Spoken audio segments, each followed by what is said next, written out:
ఆకాశమందు సింహాసనాసీనుడైన దేవాది దేవునికి నా హృదయపూర్వక వందనములు, స్తుతులు, స్తోత్రములు సమర్పించుకుంటున్నాను. అందరికీ శుభోదయం. ఇది నా జీవాధిపతి అయిన దేవాది దేవుడు నీ కొరకు సిద్ధపరిచిన వాక్కు. బహు జనసమూహములు ఆయన యొద్దకు కుంటివారు, గ్రుడ్డివారు, మూగవారు, అంగహీనులు మొదలైన అనేకులను తీసుకొని వచ్చి ఆయన పాదముల యొద్ద పడవేసిరి.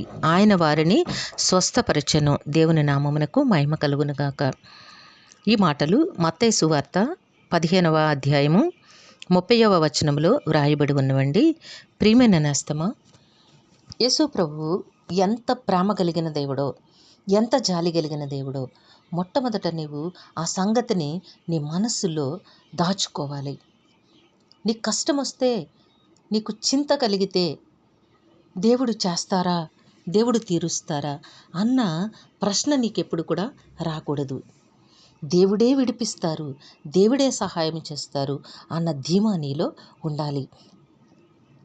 ఈ కాంటెక్స్ట్లో చూసినట్లయితే యేసు అక్కడ నుండి వెళ్ళి గలిలయ సముద్ర తీరమునకొచ్చి కొండెక్కి అక్కడ కూర్చుండగా, యేసు ప్రభు మంచి మాటలు చెప్పడానికి, ప్రజలకు అవసరమైన వాక్కులు బోధించడానికి అక్కడ కూర్చునుండగా జనసమూహములు ఏమి చేశారు అంటే, కుంటివారు, గుడ్డివారు, మోగవారు, అంగహీనులు మొదలైన అనేకులను తీసుకొని వచ్చి ఆయన పాదముల యొద్ద పడేశారట.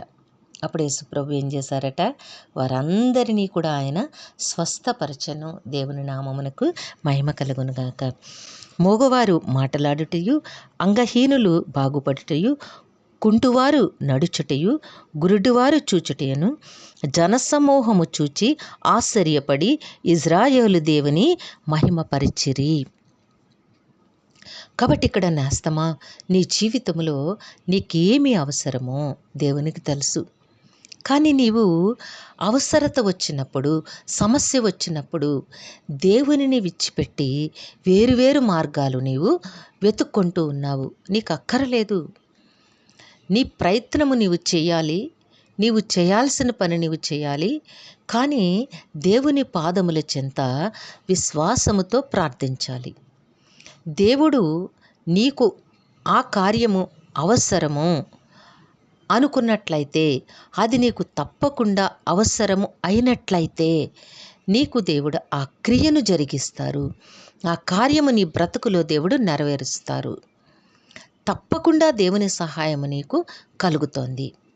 ఎందుకంటే దేవుడు నీ బ్రతుకులో చేసిన ఆ కార్యము ఆయనకు మహిమను తెచ్చేదిగా, ఆయనను ఘనపరిచేదిగా ఉంటుంది. కాబట్టి యేసు ప్రభు చేసిన ఈ కార్యములు ఎంత ఉన్నతముగా ఉన్నాయి అంటే, ఇజ్రాయేలు దేవునికి మహిమ తెచ్చేవిగా, తండ్రి అయిన దేవునికి మహిమ కలిగేవిగా ఉన్నవి. కాబట్టి నేస్తమా, నీ జీవితంలో యేసు ప్రభు నీకు రక్షకునిగా, దేవునిగా నీవు చేసే ప్రతి విజ్ఞాపనను ఆలకించి తన మహిమలో నుంచి నీ కొరకు ఉన్నతమైన కార్యములను తప్పక అనుగ్రహిస్తారు. నమ్మి ప్రార్థించు, నీవు ఉన్నతమైన విజయములను చూడగలుగుతావు. దేవుడు నిన్ను దీవించి ఆశీర్వదించునుగాక. ప్రార్థన చేసుకుందాము. సమస్త ఆశీర్వాదములకు కారణభూతుడైన తండ్రి, మీ ఘనమైన నామమునకు వందనములు. మీ బిడ్డకి మీరు ఇచ్చిన వాక్కును బట్టి స్తుతులు సమర్పించుకుంటున్నాము. రాజా, మా ప్రియులందరినీ, వారి కుటుంబములను మీ దివ్య హస్తములకు అప్పగించుకొంచున్నాము. తండ్రి, అందరికీ కావలసిన ఆయురారోగ్యము, పరిపూర్ణమైన రక్షణ, దీర్ఘాయుష్య నెమ్మదిని ప్రసాదించి మీ శాంతి సమాధానంతో జీవింపచేయండి.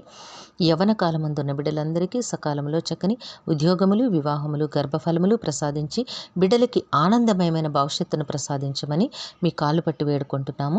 పరీక్షలు రాస్తున్న విద్యార్థులకు ఆరోగ్యమునివ్వండి.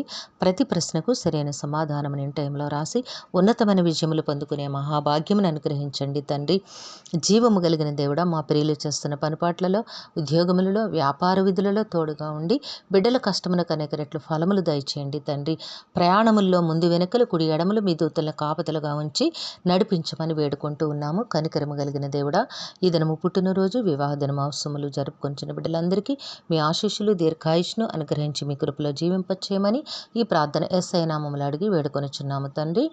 ఆమెన్. కరుణావాత్సల్యత కలిగిన దేవుడు మీ కుటుంబ జీవితంలో ఉన్నతమైన ఆశీర్వాదములు అనుగ్రహించి మిమ్మను ఆయన నామ మహిమ కొరకు జీవింపచేయునుగాక.